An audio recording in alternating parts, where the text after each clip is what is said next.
We're keeping Christmas small this year, Mom, just immediate family. I held the phone against my ear, trying to make sense of his words. Immediate family.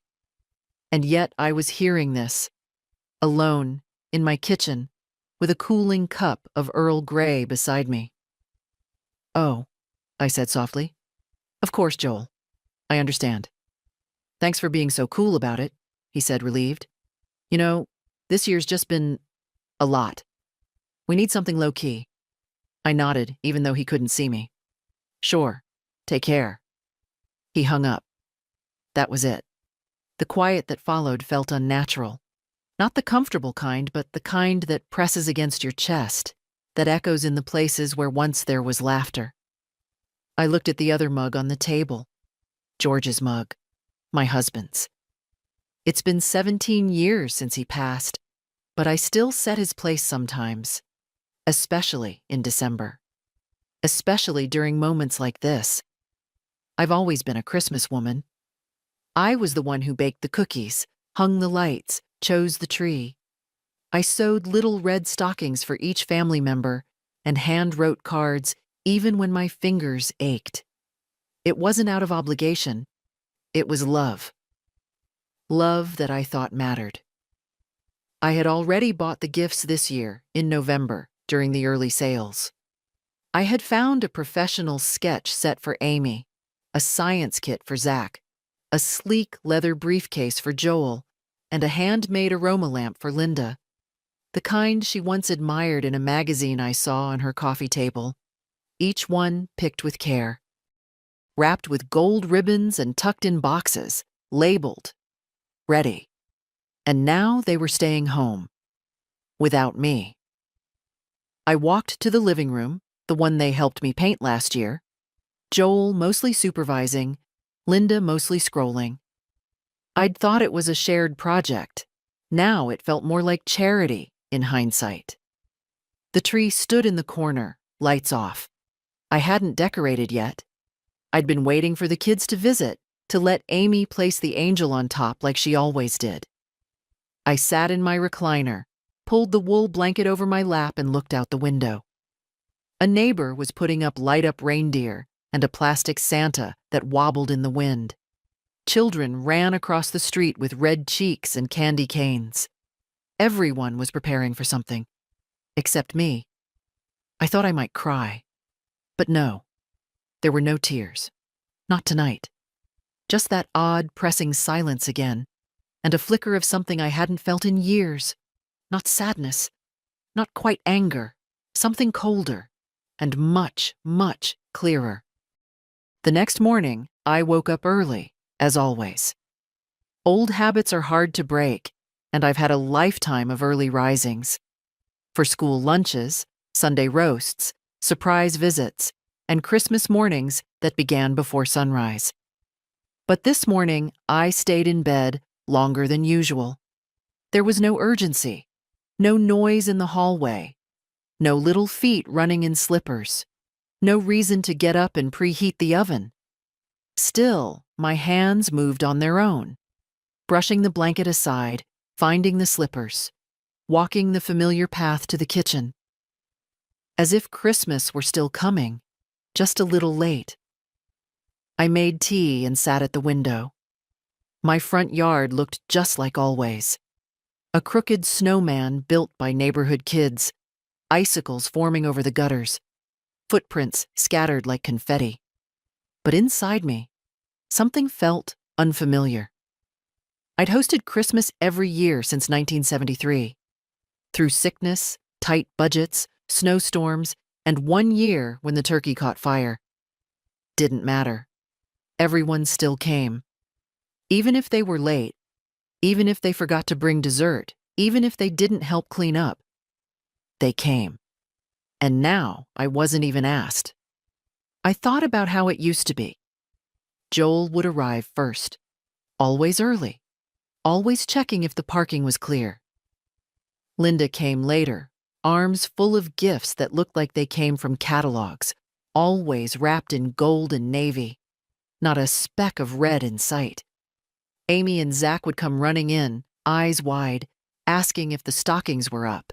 if the cinnamon rolls were warm. I still remember the way Amy used to lean into me when we read The Night Before Christmas together. I remember Zach's squeals when he opened his first bike. But those memories felt distant now, like someone else's family, like a movie I'd once watched and forgotten. The house was too quiet. Even the refrigerator's hum seemed louder. I glanced at the hallway. The guest room door was closed. The same guest room Joel had insisted I keep ready. In case we want to stay over sometime, Mom. They never stayed. They barely sat. It hit me all at once how the visits had become shorter each year. At first, they'd spend full days, then it was lunch, then just dropping by, then not at all. The last few Christmases, I was the one driving across town. I'd sit politely in their pristine kitchen, hand over my carefully chosen gifts, and watch as they unwrapped them without really seeing them. Linda always smiled, always said thank you, but her eyes were elsewhere. Joel checked his phone between bites. Amy and Zach were glued to their screens. One year, I made an old family recipe, meat pies my mother used to bake. Linda took a single bite and said, "Oh, that's very traditional." She didn't finish it. I told myself it was fine, that times were changing, that kids didn't understand home-cooked meals or hand-knit scarves. But now I saw it for what it was. Distance. Not physical, emotional. Calculated. I stood up slowly and walked to the sideboard. There, tucked in a drawer, were all the photos from past Christmases. Dozens of them.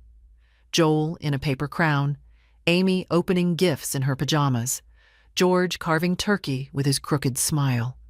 I flipped through them, one by one. Then I noticed something. In every photo, I was standing in the background, holding the tray, carrying the plates, cleaning in the corner, smiling, always smiling, but never seated. Never really seen. I closed the album and slid it back into the drawer. My hands lingered on the wood for a moment before I turned away. Traditions. That's what I thought I'd built. But maybe I was the only one who remembered them.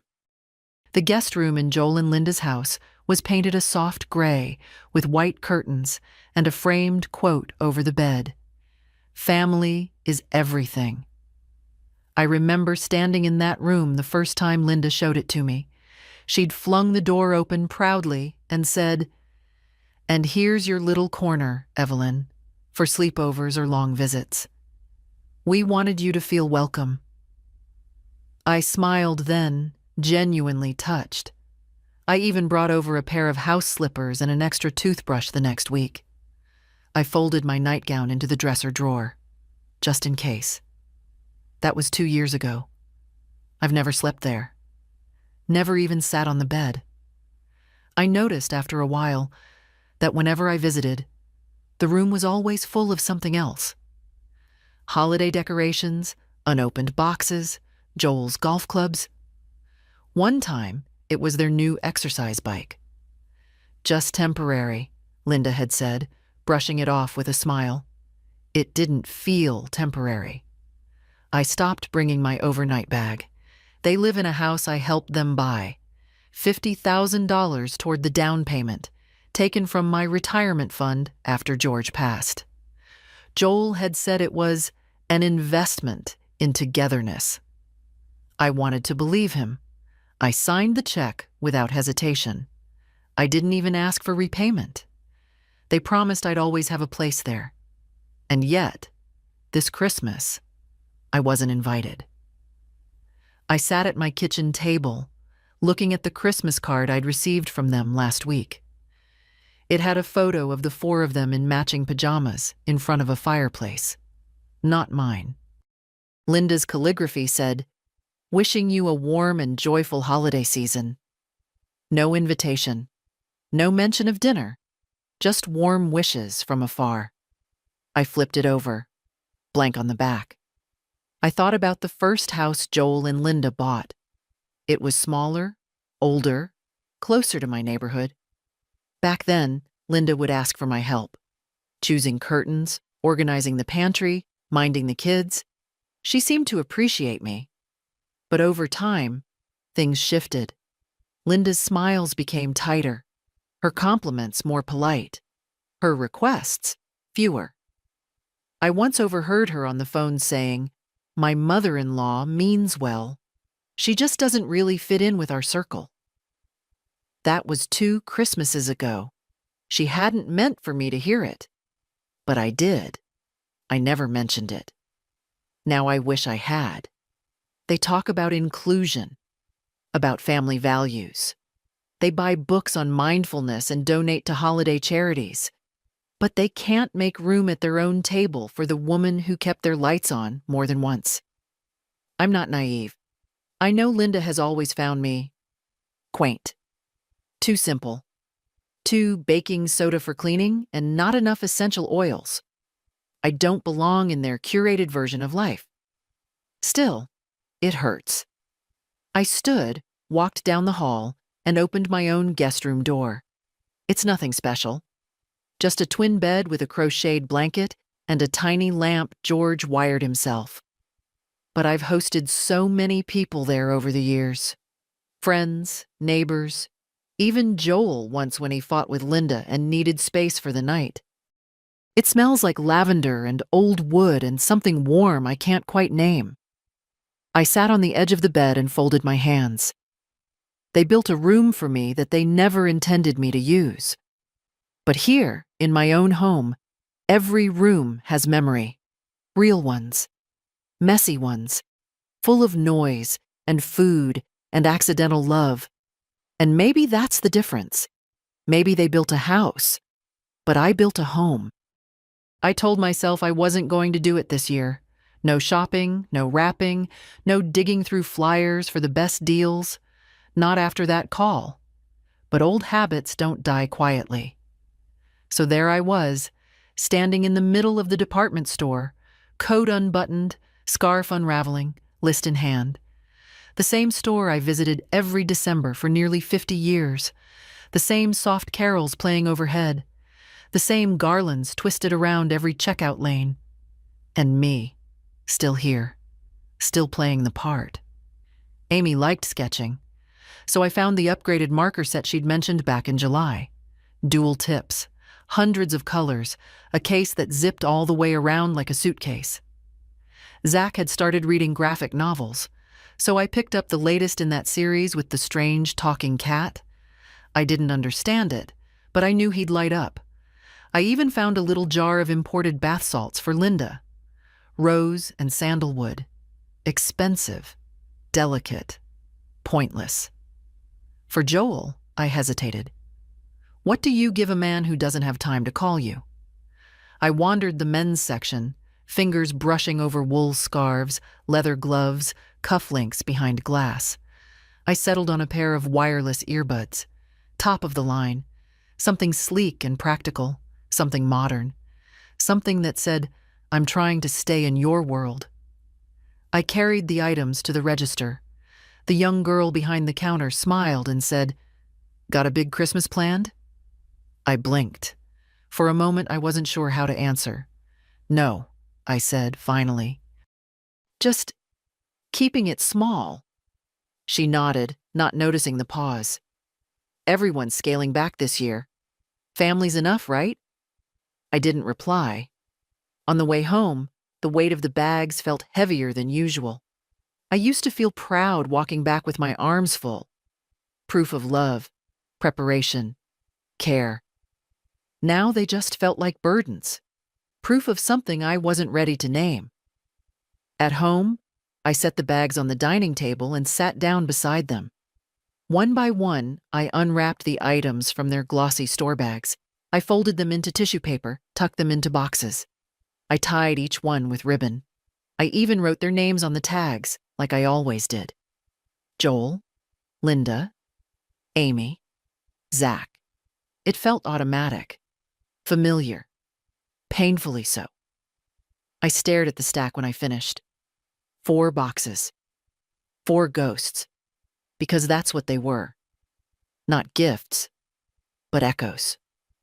Echoes of a woman still trying to earn a place she already should have had. I looked at the small drawer in the hallway where I kept the old cards. Hand-drawn ones from the kids, messy scrawls that said, "Love you, Grandma, and you make the best cookies." I ran my fingers across them. Then I looked back at the boxes. This year, they wouldn't be carried to someone else's tree. Not this time. I placed the finished boxes neatly on the edge of the credenza, each one a quiet monument to something unspoken. The gold and silver paper glinted in the afternoon light, ribbons still crisp, tags written in my best cursive. There was a time when I couldn't wait to see them opened. Not because I wanted thanks, though I won't lie, those mattered too, but because I loved the moment their eyes lit up, the surprise, the pure joy. That's what Christmas meant to me. But now they sat there, untouched, unclaimed, not forgotten, just unnecessary. I stood staring at them for a long time, then did something I've never done in my 78 years. I picked up one of the boxes, Joel's, and carried it upstairs. In the hallway closet, behind old linens and a broken fan I never got around to throwing out, there was a heavy plastic bin I used to store wrapping paper and ribbons. I pulled it out, lifted the lid, and placed the box carefully inside. Then I went back down for the others. Linda's bath salts, Amy's marker set, Zach's comic book. All of them fit in the bin, snug, like memories packed too tightly. I closed the lid. They weren't getting these gifts, not because I wanted to punish them, not even because I was angry, but because they didn't think I existed outside of obligation. They'd built a life where I was a convenience, something to call upon when the roof leaked or the babysitter canceled, but not someone you miss, not someone you make room for. And this year, they'd made that painfully clear. We're keeping Christmas small this year, just immediate family. That sentence wouldn't leave me. Not the words, exactly, but the way he'd said them, casual, rehearsed, as if he'd been preparing it, as if he knew I might be hurt, but hoped that saying it kindly would somehow make it fine. I thought about calling him, about saying something, about reminding him of all the years I showed up, the birthdays I never missed, the nights I sat up sewing Halloween costumes because Linda didn't have time, the Saturdays I brought groceries when their bank account ran low. But what would I even say? Hi, I just wanted to let you know I exist. No, I wouldn't call. Instead, I walked to the living room, pulled the old wool throw over my knees, and sat with a cup of tea that had long gone cold. Across the room, the Christmas tree stood undecorated. I'd been saving that for when the kids visited, for Amy's touch with the ornaments, for Zach's habit of hanging everything too low, for Joel's inevitable teasing. "Mom, this tree's as short as you are." But there wouldn't be any visits, not this year, so the tree would stay bare. Maybe that was better anyway. I took a sip of the cold tea and let the silence fill the space where joy used to live. There was no sadness, not really. It was something else, a settling, like dust after the wind. Every year, without fail, there was a card. Sometimes late, sometimes smudged, but always there. A folded square with glitter that stuck to your fingers, a scripted "Merry Christmas, Mom" across the front, and something scribbled inside. Even when the words were impersonal, "Hope you're well, love, Joel and family," I kept them. I have a drawer full of them, tucked beneath old bills and recipe clippings. This year, the mailbox stayed empty. Well, not completely. The usual flyers came, all bold letters and discounts. 40% off turkey roasts, Last-minute stocking stuffers. A local politician sent a folded sheet with a photo of his smiling family in matching sweaters. I stood at the counter sorting through it, half expecting something to slip out. An envelope addressed in Linda's neat handwriting, or one of Amy's sticker-covered creations. But there was nothing. I turned the stack over, checked again. Just junk. I looked at the calendar.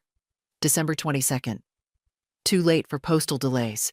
Too soon to pretend they hadn't simply forgotten or ignored. I carried the stack to the recycling bin and stood with my hand over the lid. Then I paused, pulled out the card from the councilman, and ripped it down the center.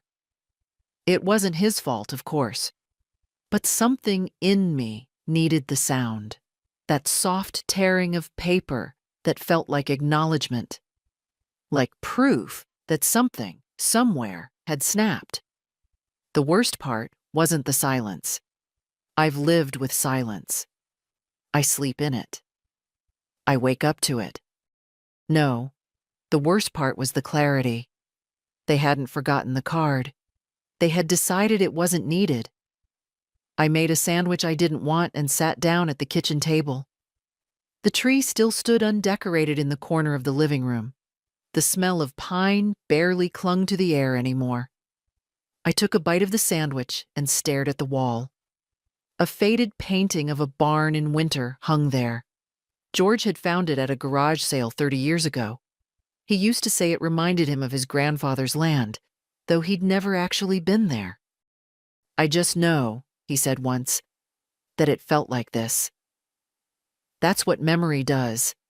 It fills in the blanks, makes you believe in something solid that maybe never was.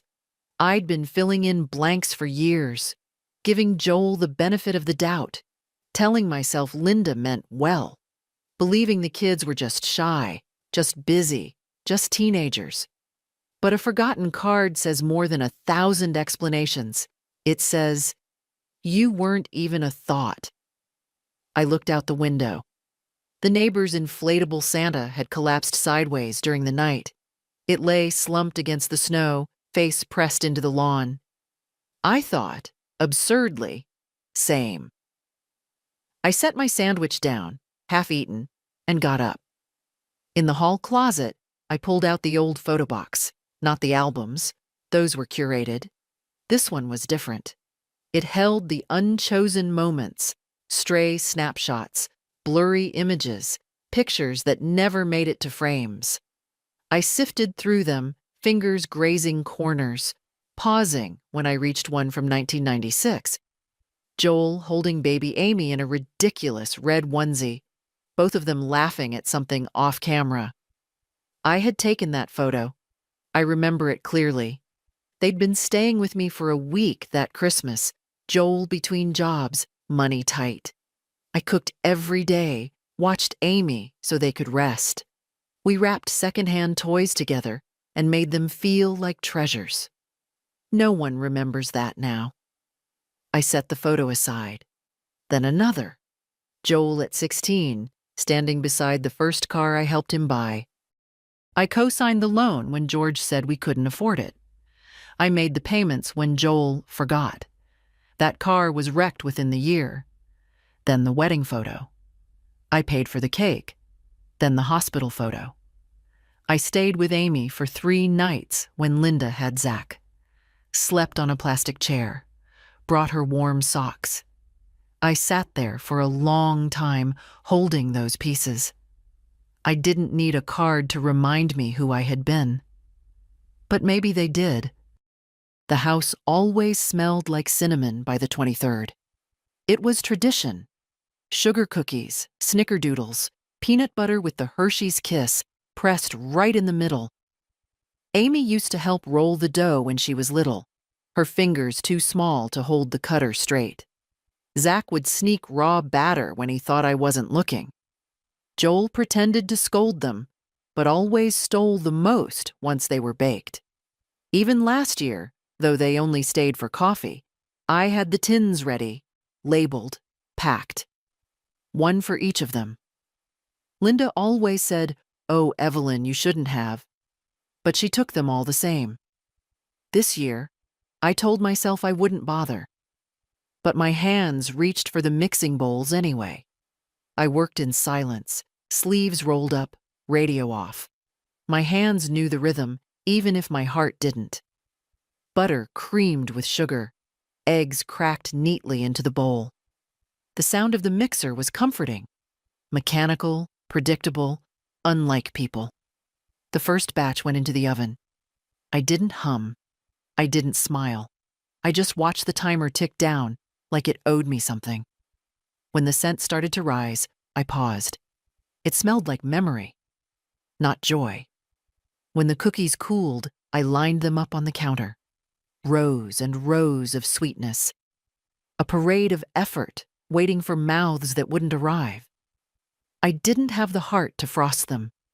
Instead, I opened the tin I would have filled for Amy and started to drop them inside, one by one. The sound of cookie against metal echoed too loud in the quiet room. No laughter, no footsteps, just me and the ghost of a tradition. I went to the closet and pulled out the holiday tins I'd used for years. Each one had a little name written on masking tape across the bottom. Joel, no raisins. Linda, shortbread only. Zach, extra sprinkles. I read each label like a tombstone. Then I peeled them off. The tape came off clean, like it had been waiting to let go. I lined the tins on the table, not with cookies, just as they were. Empty. Hollow. I stood there a long time, then took a slow breath and did something that surprised me. I opened the back door and stepped outside. The air hit sharp and bright. Snow coated the porch railing in delicate piles. I crossed the yard and walked 2 houses over, to the little blue house where Annie lived. Annie was 6. Her mother, Molly, had moved in during the spring after leaving a bad marriage. We'd talked over fences, swapped garden tips. I'd watched Annie chase fireflies in the summer dusk. She'd returned one of my pie dishes last week, carefully washed, with a folded note that said, "Thank you for being kind to us." I knocked on their door, still holding the tin. Molly opened, eyebrows raised in surprise. "Evelyn? Hi, sweetheart. I baked too much. Thought you and Annie might enjoy some." Her face softened.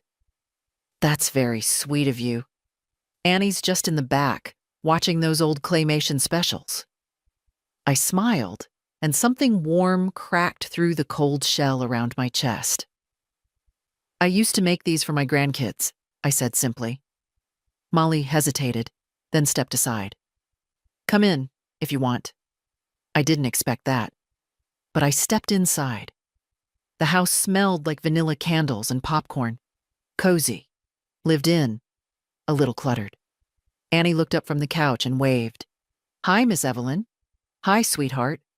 She rushed over, already peeking into the tin. "Oh, did you make snickerdoodles again?" "I did," I said, smiling despite myself. "Just for you." She grinned, already reaching for one. Molly caught my eye and said softly, "You don't have to be alone, you know." I blinked, then shook my head, just once. "I think I've been alone longer than I realized." She didn't argue, she just nodded, like someone who understood more than she let on. I stayed for 10 minutes, maybe 15. Long enough to see Annie's eyes light up. Long enough to feel useful again. Real. Then I walked home, empty tin in hand. And for the first time all week, I didn't feel invisible. I turned on the tree lights that night for no one. No audience. No children to clap when the room glowed. No Joel making a joke about energy bills. No Linda adjusting ornaments so they'd look more balanced. Just me, standing barefoot on the living room rug, watching colored lights blink in slow, steady rhythm. The tree was smaller than the ones we used to have. Easier to carry, easier to set up. I'd dragged it in myself the week after Thanksgiving. Still full of hope then, still believing they'd come. I hadn't decorated it. I had saved that for Amy and Zach, like always. Zach liked the garish ones, candy canes and felt Santas with googly eyes. Amy preferred the delicate glass balls I let her hang higher, where her brother couldn't reach. But now it was Christmas Eve, and the branches were still bare.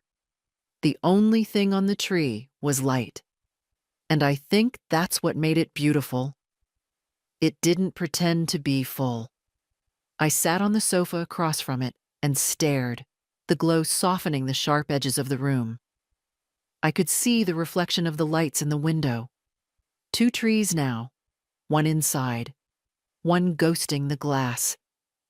George used to say a tree should tell a story. Ours always did. Not a perfect one. We didn't color coordinate or buy new ornaments every year. We used what we had: popsicle stick stars, paper angels yellowed with time, a crocheted snowflake I never quite finished. He'd lift Joel up when he was small to place the topper. Later, Joel would lift Amy. It was always a family moment, a ritual. I didn't know then it was something you could lose. I looked at the box of ornaments still sitting unopened by the fireplace. I thought, briefly, of pulling them out, of finishing what we always started. But it didn't feel right anymore. Not because I was angry, because it would have been pretending. Pretending this was still a house waiting for someone. Pretending they might walk through the door, cheeks flushed, arms full of gifts, saying, "Sorry we're late, Mom." They weren't coming. And this tree didn't need anything else. It wasn't empty. It was honest. I poured a small glass of brandy, the bottle I kept in the back of the pantry for special occasions, though I hadn't opened it since George passed, and toasted the tree. "To quiet truths," I whispered. The glass clinked against itself. Then I stood and walked to the mantel. There, among old photos and knickknacks, was the framed picture of George and me on our last Christmas together. He wore that ugly green sweater Amy had picked out. I wore a Santa brooch he always said made me look dangerously festive. We looked tired, but we were smiling. I touched the frame gently. "If you were here," I said quietly, "I wouldn't have to explain why this hurts." He always saw things before I did. He was the first to notice Joel pulling away, to hear the silence beneath Linda's politeness, to catch the flickers of disinterest in Amy's eyes. "Don't chase them," he once told me. "Let them come to you." But I did chase. I kept calling, giving, forgiving. I thought that's what mothers do. Maybe it is. But there comes a day when you look at a bare tree and realize it's still standing, even without the ornaments, even without the noise. I turned off the overhead lights and sat down again. The tree glowed quietly, and for the first time this season, so did I. It was almost dusk on Christmas Eve when I heard the knock.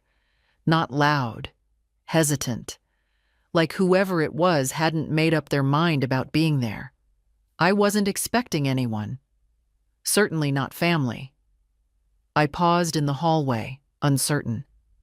A small part of me hoped, absurdly, that it was Joel, that he'd come with some apology, some warm excuse, a peace offering of words too late but still welcome. But when I opened the door, it wasn't Joel. It was Annie, the neighbor's daughter. 6 years old, bundled in a purple puffer jacket with one mitten missing. She was holding a pie dish in both hands, wobbling slightly under its weight. "Hi, Miss Evelyn," she said. "Mom said to bring this back." I blinked. The dish I'd sent over with cookies days ago. I'd forgotten all about it. "Thank you, sweetheart," I said, reaching for it. "Did you have a nice Christmas Eve?"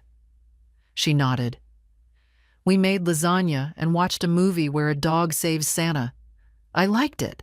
There were a lot of snow explosions." I smiled, picturing it. Sounds exciting. She hesitated, glancing behind her toward the street, where Molly's car idled. The headlights glowed through the light snowfall. Then Annie looked back at me, her voice smaller now. Mom said I could ask if you wanted to come over for cocoa. I felt something catch in my throat. Cocoa. Not an invitation wrapped in pity. Just cocoa. Simple. Warm. A door not closing.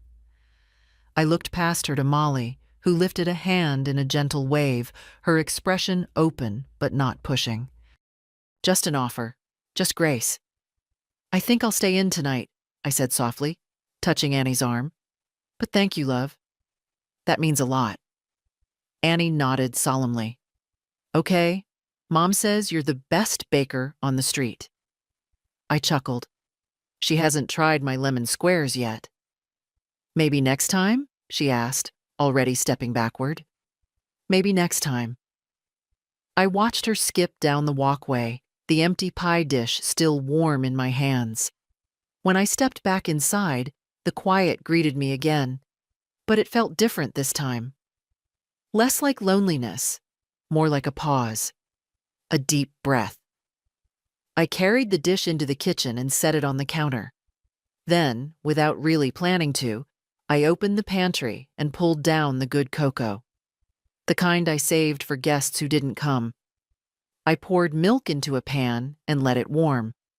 Added cinnamon. A touch of vanilla. While it simmered, I reached for one of the tins I hadn't filled. This one hadn't been labeled. It didn't need a name. I placed a few cookies inside and snapped the lid shut. Back in the living room, I settled into my chair by the window with the cocoa and a cookie. Outside, lights twinkled on porches. Cars crawled through the snow with muffled music leaking from their windows. Everyone was going somewhere. And me? I wasn't. Not this year. But I wasn't waiting anymore either. The knock at the door hadn't been the one I expected. But maybe it was the one I needed. Christmas morning came quietly. No rush of footsteps. No sleepy children dragging pillows into the living room. No rustle of wrapping paper or coffee brewing for guests. Just the slow creak of old floorboards and the soft hum of the radiator. I sat in my kitchen robe, hands wrapped around a second cup of tea, staring at the pine tree in the corner. Still undecorated. Still beautiful in its own quiet way. I'd never had a Christmas like this. Never spent one alone. Not really. But I didn't feel empty. I felt clear. After breakfast, I walked to the side drawer in the hallway, the one George used to call my command center. Bills, documents, receipts, all carefully filed in manila folders. I pulled out the one labeled Family Finances. There it was. Every check I'd written over the years, the mortgage down payment, the private school fees, the new SUV Linda insisted was safer for snowy roads, grocery loans that were never paid back, short-term emergencies that turned into long-term patterns. Joel had power of attorney over one of my smaller accounts, just in case, I'd told myself, in case of an emergency, in case something happened to me. Turns out something had. I dialed the bank. A cheerful young man answered. Good morning and Merry Christmas. This is Evan from First Horizon Bank. How can I help you today? Merry Christmas, Evan. My name is Evelyn Parker. I'd like to make some changes to my accounts. Of course, Mrs. Parker. I'll just need to verify your identity first. We went through the motions. Address, birth date, last four of my social. Once verified, I didn't hesitate. I want to cancel all automatic payments and scheduled transfers associated with my son, Joel Parker, or any accounts bearing his name or access. There was a pause on the line. I imagined Evan blinking at his screen. Understood, Mrs. Parker. I do see some active links. Would you like me to deactivate the power of attorney as well? Yes, I said. Effective immediately. Another pause. Then typing. It's done. You'll need to come in after the holiday to sign the final revocation paperwork, but the access has been temporarily suspended. Thank you. Is there anything else I can assist you with? I looked at the untouched gifts stacked neatly in the bin by the coat closet. Yes, I said. I'd like to open a new trust account under the name of Annabelle Reeves. She's 6, lives 2 houses down. Another pause. A child? Evan asked, cautious. A friend, I said. Someone who remembers to knock. He didn't ask more, just typed. When I hung up, my hands trembled slightly, not from fear, from relief. I wasn't angry anymore. I was done. Done explaining myself. Done reaching into my pockets like love depended on it. Done offering parts of myself that no one wanted, only used. That afternoon, I wrapped one of the cookie tins in brown paper, tied it with twine, and wrote on the top, "For Annie. Merry Christmas from your neighbor." I walked it over quietly, left it on their porch, and stepped away before the door could open. Back home, I stood at the window and watched the street. Joel wasn't coming. No one from that house was. And for the first time, I didn't hope otherwise. Because no isn't just the absence of a yes. It's a decision. It's a boundary. It's the beginning of something new. The gifts stayed in the bin by the coat closet, untouched. I didn't plan to move them again. I liked them where they were, neatly stacked and sealed, not as offerings, but as reminders of who I'd been, of what I'd stopped being. I opened my notebook, the plain one I kept for grocery lists and reminders, and tore out a blank page. Then, slowly, I began to write. Not a letter, not even a list, just names. Names of people who had shown up, not out of obligation but out of kindness. Molly, Annie, my old friend Cora from church, who still called every month without fail. My late neighbor Stanley's daughter, who always asked if I needed help shoveling after snow. These were the ones I'd overlooked, lost in my focus on a family that only saw me when it was convenient. I closed the notebook, folded the paper once, and placed it in the cookie tin that was meant for Joel. I'd use that list as my new address book. It was time to reassign my heart. Later that evening, I pulled out my best sweater, navy wool, hand-knit years ago. George always said it brought out my eyes. I wore it now, not for anyone else, but because it felt like armor. Then I lit a candle in the window. Not for them to find their way home, but to remind myself I was still here, still warm, still standing. I spent the rest of the night writing cards, not the kind you buy in bulk with scripted messages, but blank ones, simple cream with thick envelopes. I wrote 3. 1 to Annie. Thank you for being brave enough to knock. You reminded me that kindness has no age. 1 to Molly. Your warmth reached further than you know. You made space for someone most people overlook. 1 to myself. That one took the longest. Evelyn. You forgot for a while who you were, but you remembered just in time. You are not less because they don't see you. You are not invisible because they look away. You are whole and strong and worthy of more than quiet dismissal. Keep going. I sealed it, placed it on my bedside table, and went to sleep with something I hadn't felt in a long time. Resolve.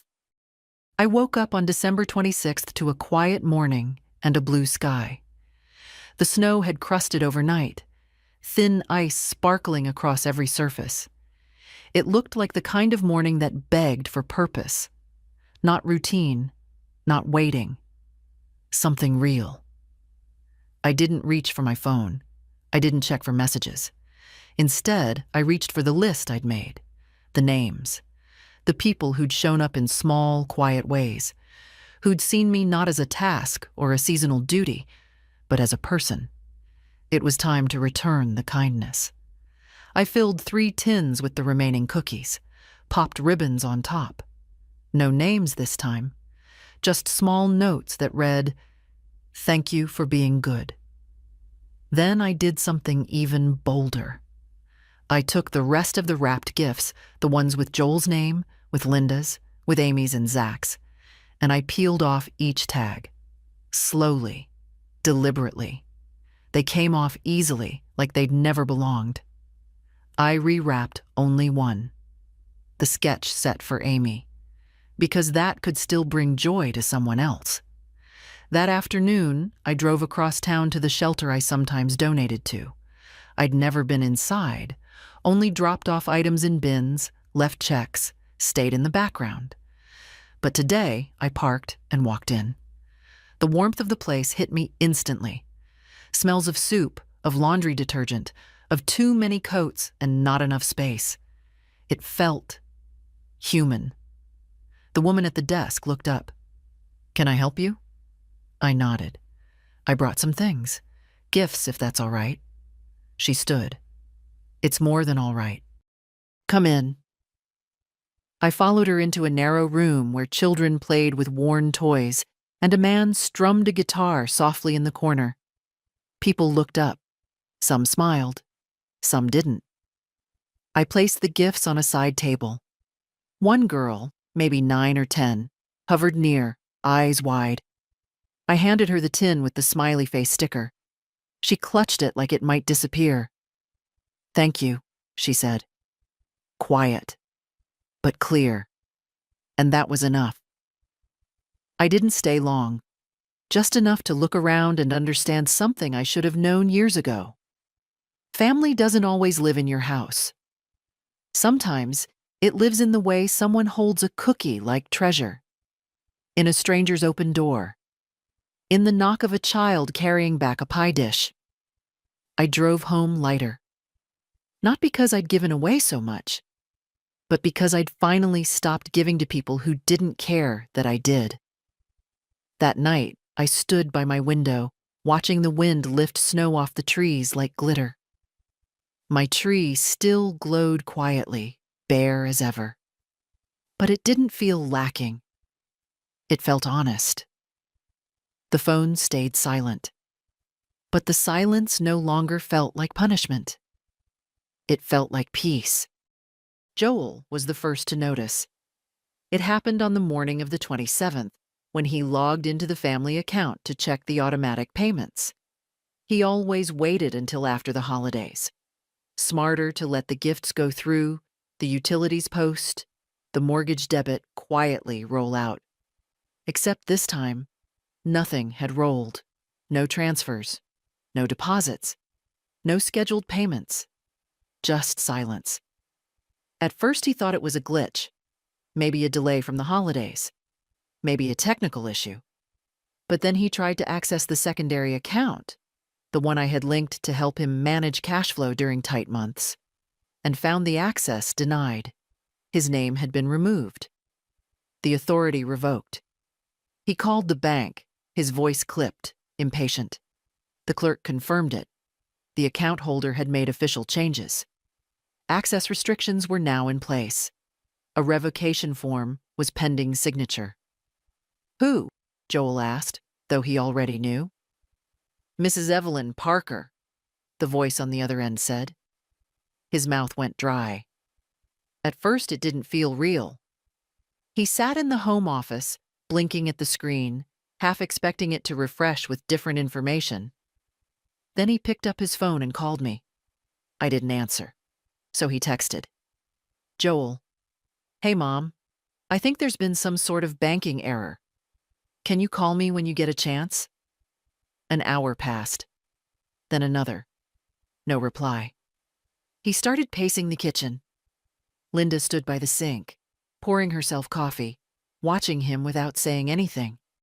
Finally, he snapped. "Did you notice anything weird on Christmas?" Linda raised an eyebrow. "Besides the fact that she didn't send the usual gifts?" He turned to her. Exactly. Nothing. Not a card, not cookies, not a single thing. Linda shrugged. Maybe she's finally pulling back. I mean, you did say we wanted space. He stared at her. She kept stirring her coffee. And what about the fact that she didn't call once? He asked, voice rising. Didn't even text the kids? Linda exhaled slowly. Joel, you told her we were keeping it small. Immediate family. She is immediate family, he snapped. Linda didn't reply. At that moment, Amy walked into the kitchen. Mom? Dad? She asked. Did Grandma send presents this year?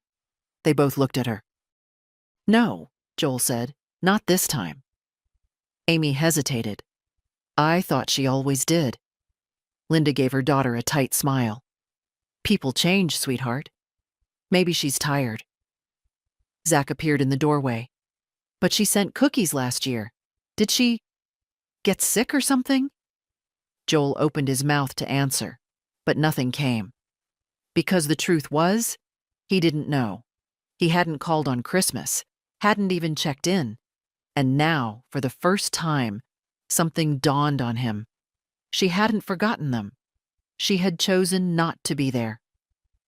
He left the room, phone in hand, and dialed again. Still no answer. He opened the front closet, expecting to find the stack of gifts she usually delivered. Left by the door if she thought they were out. But there was nothing. He went out to the porch, checked the mailbox, peeked behind the potted plant where she sometimes left a tin of cookies with a little note tucked inside. Nothing. No note. No cookies. No Evelyn. Later that day, he called the bank again, asked if anything else had been changed. The clerk was polite but firm. His access was gone, and a new trust account had been opened, under someone else's name, a child's. Not Amy, not Zach. Someone he didn't know. That evening, he sat on the edge of the bed, staring at the carpet while Linda brushed her hair in the mirror. She's really done with us, he said quietly. Linda stopped brushing. She cut us off. Still, she said nothing. And that, Joel realized, was as close to a confession as he would get. The phone rang just after noon. I saw his name light up on the screen. Joel, my son. My boy who used to sleep with one foot out of the covers, who once cried because he thought he'd hurt a ladybug. The same boy who now only remembered me when something stopped working. I didn't answer. The ringing echoed through the room like a challenge. I sat in my chair by the window, hands wrapped around a warm cup of tea, watching flakes of snow drift across the road. It rang again, and again, then stopped. Then came the text. Joel, Mom, please call me. I think there's been some confusion. I just want to talk. I set the phone face down on the table. It buzzed twice more before falling silent. He didn't want to talk. He wanted to undo. Undo the silence. Undo the stillness. Undo the decision that finally said, no more. I understood his confusion. For so long I had been reliable. Not in the good sense, but in the taken-for-granted one. A pantry always stocked. A checkbook always open. A calendar always clear.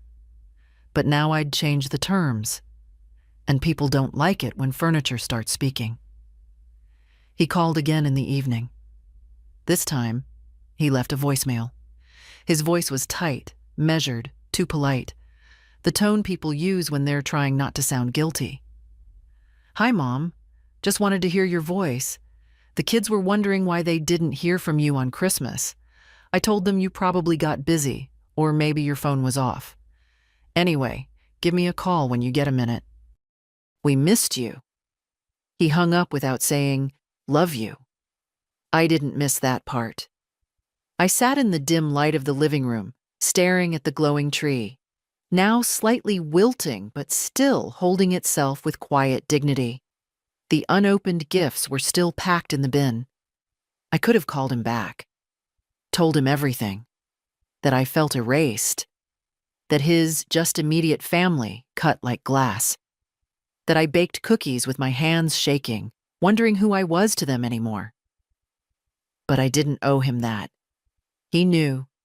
He knew the way people do when they've made a habit of ignoring pain signals. Linda hadn't called at all. Amy hadn't texted. Zach, bless him, had drawn me a picture last year. A little crayon snowman with grandma written in crooked letters. I'd saved it. But children grow the way trees do. They bend toward the light they're given. And I hadn't been their light in a long time. I was their habit. And now that habit was broken. Another voicemail came later that night. This time Joel sounded different, not polished, just tired. "Mom," he said, with a long breath. "Look, I don't know what's going on, but I hope you're okay. I know I messed up. I should have done more. Called more. I just figured—" He paused. "I just thought you'd always be there." The message ended there. Abrupt. Like he didn't know how to finish the sentence. Maybe he didn't. I held the phone for a while, thumb hovering over the screen, and then I turned it off. Set it aside. Let the silence return. It didn't feel like punishment. It felt like protection. For the first time in years, I wasn't waiting to be noticed.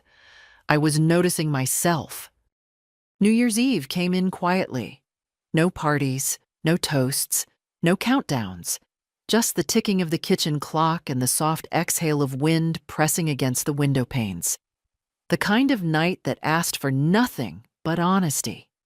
I sat at my table with a single lit candle, a small slice of leftover cake, and my cup of tea. No champagne, no resolutions, just stillness and presence. Outside, the world rushed toward midnight. Noise, fireworks, glass clinking against glass. Inside, time moved slower. And for once, I wasn't trying to catch up. I wasn't bracing for another season of being forgotten. I was exactly where I chose to be. I thought about what I used to give every year. Boxes filled with sugar, sweaters, books, toys, time, effort, money, energy, hope. I wrapped it all up in ribbons and sent it out like a message in a bottle. Please remember me. Please make room. And this year, I gave it all to myself instead. I gave myself permission to stop chasing people who let go of my hand first, to stop explaining my value, to stop mistaking tolerance for love. I gave myself space. I gave myself silence. I gave myself peace. And then I gave away what remained. To those who showed up without being asked, who opened their doors without performance, who accepted a tin of cookies as more than a favor. Annie drew me a picture yesterday. It's on my fridge now. A crooked house with yellow windows and Miss Evelyn written in rainbow crayon across the top. Underneath it, she wrote, "You make things feel nice." I stared at those words for a long time. Not "you bake well," not "thank you for gifts," not "you help us." You make things feel nice. Isn't that what love is supposed to be? Joel never called again after the 27th. Not on New Year's, not after. And I didn't call him. Maybe he will one day. Maybe he won't. But I'm not sitting in that silence anymore, wondering what I did wrong. I didn't do anything wrong. I gave, and gave, and gave. Until I realized I didn't have to keep proving I was worth being chosen. Because I was never the one who left. I was the one carrying the gifts up the stairs, unopened. Now, they stay where they belong, packed away, quiet, no longer begging to be loved. And me? I walk lighter. I smile more. I rest in the dignity I reclaimed. This isn't a story about revenge. It's a story about return, not of people, of self. And if you've ever sat beside an untouched dinner, stared at a phone that didn't ring, waited for a knock that never came, you already know this story. You already carry the ending in your chest. You don't need to be chosen to matter. You don't need permission to stop giving to those who won't see you. You are not a backup plan, not a seasonal accessory, not someone's convenience. You are the whole thing, the home, the light, the gift. If this story found something in you, a memory, a sigh, a strength, then share it. Not for me. For the others, still sitting with wrapped gifts and unanswered calls. Let them know they're not alone. Let them know it's never too late to choose yourself.